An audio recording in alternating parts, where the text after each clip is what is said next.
What's going on, guys? Like today I'm going to really break down the push-up. It's one of the the most basic strength exercises you can do everywhere. Phenomenal exercise for build muscle and strength. Obviously if you get really good at them, you probably need weights to progress from that, but for a lot of people at first, great strength exercise, great for build muscle in the chest and the triceps. But it's usually really hacky. I see some awful exercises with the push-up, and sometimes people are like, hey, push-ups on my shoulders, but sometimes it might be like how you're doing push-ups. From a shoulder health standpoint, push-ups are great because unlike like a bench press or a dumbbell press, your shoulder blades are kind of locked into place. With push-ups, your shoulder blades are allowed to move from side to side. And if you've seen any of my shoulder health content, you know that your shoulder blades basically make up your shoulders. And if your shoulder blades do not have good mobility, you don't have to spend some time basically moving them around. It can really give you problems down the road. So push-ups, get into like a good quad position here. I'm going to take my hands, push my chest away from the ground, and then I'm going to step back. So I'm in my push-up position here. Now I want to lower my chest. Get as deep as I can, and come up. So what ends up happening, this happens with like chest presses too, is like people just bend their elbow back and they don't move the shoulder blades. So a good cue I give a lot of clients, as you go down, think about sticking your chest out. So I'm chest out, so I move the shoulder blades versus just kind of doing this thing. Another thing, a lot of times, like I just said, people will drop their head and they'll get in this weird like position. You want to make sure that your chest basically your chest hits the ground before your face. So I usually say, get your head behind your chest. So here, if someone's doing this thing, stick your chest out, head behind the chest. And honestly, usually, if I say stick your chest out on the way down, that usually corrects the head posture thing.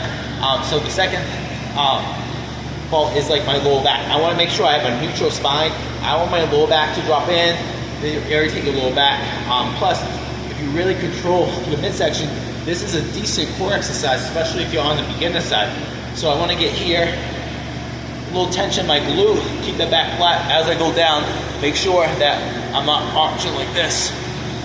So again, that cue I gave before really corrects this. Think about chest. If I say chest first, that takes care of the posture issues with my neck and my head, also my lower back, because chest first, that means I'm not doing this with my arch of my back, or I'm not going to drop my head.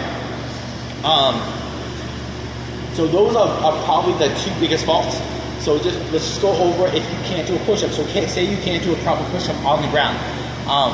You can go on your knees here, knees, hips, and you can go down. Same kind of rules apply with your chest here. That's very easy. But say go on your feet so really hard, you still can't do them. There is a push-up called a negative push-up. So what I'm going to do is basically lower under control, and then now drop to my knees and come up. So you're basically a lot stronger lowering weight or lowering your body weight than you are like pushing yourself up. So the idea is training the hard version on your way down, and then do an easy version on when you come up. So when I do this, I'll set like on my feet, and I want to keep everything tight. Same thing, chest control the best I can, and then when I get to the bottom here, don't drop on your stomach, but just drop on your knees, and then come up. So you're gonna train feet, control, knees. And that works really good at getting you to do your first push if you can't do that. Other progressions which are common is you can just lean against something. So there's a box here I can lean on. I would probably say with the push-ups, would be like a lot, especially like train a lot of females, and they're just like, a lot of females tend to have weak wrists, or their wrists hurt them. Especially I've trained a lot of hairdressers over the years. So a good thing to do is grab a pair of dumbbells to keep your wrist straight, so you're not in this position. We'll do this in trap bar. So you keep your wrist straight, and go here. So now a little easier on the wrist as I do this. You gotta do the whole karate thing, knuckle push-ups too. Kind of same idea. A little easier if you have a softer floor. Now, when you actually do these are a little harder because you can go a little deeper, if you don't know, anytime you do more range of motion, the exercise gets difficult. So for example, like if you do a split squat on the floor, that's a lot easier than doing an elevated split squat. Or in any guy who knows this who has like a really crappy squat, and they can squat a lot of weight, but then they actually focus on their depth and they lower the weight. They know that less weight but more depth makes it significantly harder. So the same thing here. If I'm gonna be able to go a little deeper, this will be a little harder. So this can also not just act as a way to protect your wrist, but act as a progression for regular push-ups if regular push-ups are easy.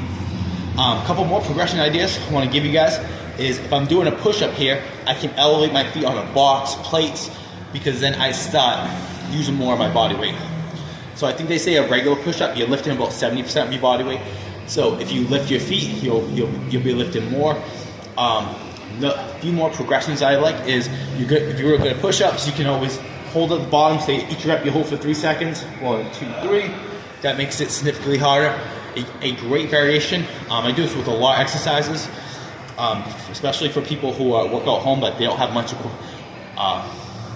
equipment. This can really, excuse me, this really intensifies the exercise.